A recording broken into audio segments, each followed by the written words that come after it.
எல்லோருக்கும் வணக்கம். பலசாலிக்கு பலமாக யார் இருக்கிறார்? அதை இந்த கதை மூலம் அறியலாம். பாண்டவர்கள் கௌரவர்களிடம் சூதாட்டத்தில் தோற்று போனார்கள். தங்கள் அனைத்து சொத்துகளையும் துரியோதனனிடம் பறிகொடுத்தார்கள். அப்போது கர்ணனை அழைத்தான் துரியோதனன். கர்ணா, இனி இவர்கள் அனைத்து சொத்துகளும் நமக்கே சொந்தம். அக்னி பகவானின் பரிசாக அர்ஜுனன் பெற்ற காண்டீப வில்லை நீ எடுத்துக்கொள் என்றான். கர்ணன் வாங்க மறுத்துவிட்டான். அப்போது கர்ணன் சொன்னான், நான் எனது வலிமை மற்றும் திறமையை நம்பிக்கை வைத்திருக்கிறேன். அவற்றை கொண்டு அர்ஜுனனை வெல்வேன். தேவர்களின் அருளால் கிட்டிய இந்த வில் எனக்கு தேவையில்லை என்று சொன்னான். உடனே துரியோதனன், ஆஹா, இது அல்லவா சுத்த வீரன்! அர்ஜுனன் காண்டீபத்தை நம்புகிறான், நீ உன் திறமையை நம்புகிறாய் என்று கூறி கர்ணனை பாராட்டினான். அர்ஜுனன் வனவாச காலத்தில் இந்த சம்பவத்தை வேதவியாசரிடம் சொல்லி வருந்தினான். அதை கேட்டு சிரித்த வியாசர், கர்ணன் காண்டீபத்தை வாங்க மறுத்ததற்கு வேறு காரணமும் இருக்கிறது. அதை அவன் வெளிக்காட்டி கொள்ளவில்லை என்றார். உடனே அர்ஜுனன், அது என்ன காரணம் என்று கேட்டான். அதற்கு வியாசர், நேரம் வரும்போது சொல்கிறேன் என்று கூறிவிட்டார். பல ஆண்டுகள் கழிந்தன. மகாபாரத யுத்தமும் முடிந்தது. பாண்டவர்கள் வென்றுவிட்டார்கள். அப்போது அர்ஜுனன் கிருஷ்ணரை சந்திக்க துவாரகைக்கு வந்தான். அப்போது கிருஷ்ணர் சொன்னார், அர்ஜுனா, நான் எனது அவதாரத்தை முடித்துக்கொண்டு வைகுண்டம் செல்லவிருக்கிறேன்.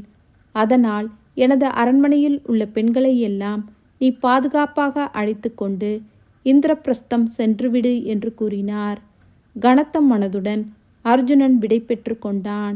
தனது தேரில் பெண்களை அழைத்து கொண்டு சென்றான். வழியில் சில கொள்ளையர்கள் தேரை நிறுத்தி அர்ஜுனனை தாக்கினார்கள். அவர்களை பதிலுக்கு தாக்குவதற்காக காண்டீப வில்லை எடுக்க முற்பட்டான்.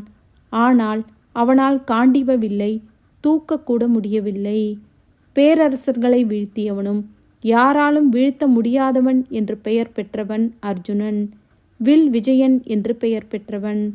அர்ஜுனனை அந்த சாதாரண திருடர்கள் வீழ்த்திவிட்டார்கள்.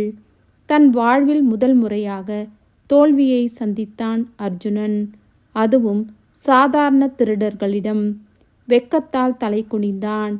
அப்போது அவன் எதிரில் வேதவியாசர் வந்தார். அர்ஜுனா, நீயும் உன் சகோதரர்களும் பூமியில் இருந்து புறப்படுவதற்கான காலம் வந்துவிட்டது. இப்போது நடந்த சம்பவம் அதை நினைவூட்டவே ஏற்பட்டது என்று கூறினார். அதற்கு அர்ஜுனன் சொன்னான், கிருஷ்ணரே புறப்பட்ட பின் நாங்கள் பூமியிலிருந்து என்ன செய்ய போகிறோம்? நாங்களும் புறப்பட தயாராக இருக்கிறோம். ஆனால் என் மனதில் ஒரு கேள்வி இருக்கிறது. இதுவரை நான் காண்டீபத்தை பொம்மை போல கருதி கையில் ஏந்தினேன். ஆனால் இப்போது அது மலை போல் கனமாக உள்ளது. என்னால் தூக்கக்கூட முடியவில்லை. என்ன காரணம் என்று கேட்டான். அதற்கு வேதவியாசர், உன்னால் இந்த காண்டீபத்தை நிச்சயமாக தூக்க முடியாது. கிருஷ்ணர் உன்னுடன் இருந்தவரை இந்த காண்டீபத்தை ஏந்துவதற்கான பலத்தை உனக்கு அவர் கொடுத்தார். அவரது அருளால்தான் நீ காண்டீபத்தை பொம்மை போல தாங்கினாய். இப்போது அவர் பூமியை விட்டு சென்று விட்டதால் இதை உன்னால் தூக்க முடியவில்லை என்றார். மேலும் சூதாட்டத்தில் நீ காண்டீபத்தை இழந்தபோது அதை கர்ணன் வாங்க மறுத்தானே, ஏன் தெரியுமா? கிருஷ்ணரின் அருள் பெற்ற நீ காண்டீபத்தை தூக்கிவிட்டாய். ஆனால் கிருஷ்ணரின் அருள் பெறாத கர்ணனால் இந்த காண்டீபத்தை அசைக்கக்கூட இயலாது. இது கர்ணனுக்கும் நன்றாகவே தெரியும்.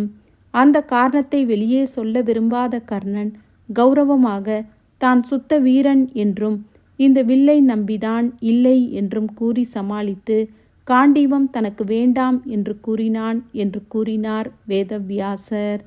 இதிலிருந்து பலசாலிகள் என்று போற்றப்படுபவர்களுக்கும் கூட அந்த பலத்தை திருமால்தான் வழங்குகிறார் என்பதை நாம் உணர முடிகிறது. இதைதான் பகவத்கீதையில் பகவான் கிருஷ்ணர் சொல்லியிருக்கிறார். பலசாலிகளின் பலமாக நானே இருக்கிறேன் என்று கூறியிருக்கிறார். இந்த கதை மூலம் நாம் என்ன அறியலாம்? நமக்கு பலமாக இருப்பது பகவான் கிருஷ்ணர்தான். அவரை நாம் தினமும் வேண்டி வணங்கி வந்தால் நமக்கு பலம் ஏற்படும். அது மட்டும் இல்லாமல் நம்முடைய வாழ்வில் சுபிக்ஷமும், நம்முடைய வாழ்விற்கு பிறகு மோக்ஷ பதவியான வைகுண்ட பதவியும் கிடைக்கும். சர்வம் கிருஷ்ணார்பணமஸ்து.